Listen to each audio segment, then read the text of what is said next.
sur Cultivar TV.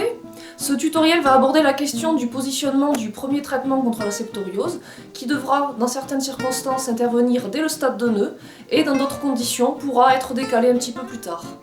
La précocité des contaminations peut permettre de juger du niveau du risque initial, et c'est dès le stade de 3 feuilles qu'on peut aller observer ces parcelles. Dès qu'il pleut à l'automne, on a les premières contaminations, alors qu'ils peuvent se faire plus ou moins tôt en fonction de la pluviométrie automnale et en fonction du froid, de la chaleur. On a l'expression des symptômes qui peut démarrer, ça a été le cas cette année, à partir de mi-décembre. Si le mois de janvier est plutôt doux, on va avoir des cycles plus rapprochés. Et puis alors cette année en janvier, il a plu énormément, donc on a eu énormément de jours de contamination. Et donc quand on a énormément d'inoculum à la base, la moindre pluie un petit peu forte, ça va venir amener des contaminations sur les feuilles du haut. Donc quand on a ce genre de symptômes suivis d'une pluie plutôt éclaboussante, donc ça contamine les feuilles du haut. Si on a une sécheresse plutôt forte, l'absence de pluie contaminante, on a beau avoir énormément d'inoculum, la croissance des blés va se faire toujours par le haut et on aura très peu de contamination, donc au final on aura une attaque faible. Dans notre stratégie de traitement, on vise à protéger les 3 dernières feuilles définitives qui participent activement à l'élaboration du rendement. Au stade de nœud, la feuille pointante, c'est la F2 définitive.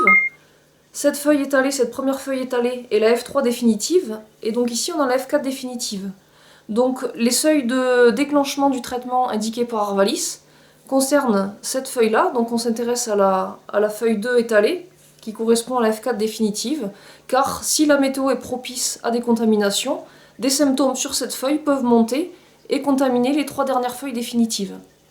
Les seuils indiqués par Arvalis, sur variété peu sensible, indiquent que les seuils sont atteints dès lors que 50% des plantes portent des symptômes sur cette deuxième feuille étalée. Et pour les variétés sensibles, à partir du moment où on a plus de 20% des plantes qui portent des symptômes sur cette deuxième feuille étalée, donc la F4 définitive, le traitement peut être engagé. On a plutôt intérêt à faire un triazole associé à du chlorothalonil pour éviter de sélectionner des souches trop résistantes au triazole. Dans le nord, on commence à avoir des soucis avec ce qu'on appelle des MDR, des souches multidrogues résistantes. Clairement, les triazoles peuvent être impactés. Il n'y a que le chlorothalonil aujourd'hui qui permet de contrôler toutes les souches. Donc l'idée, c'est d'associer une triazole avec un chlorothalonil.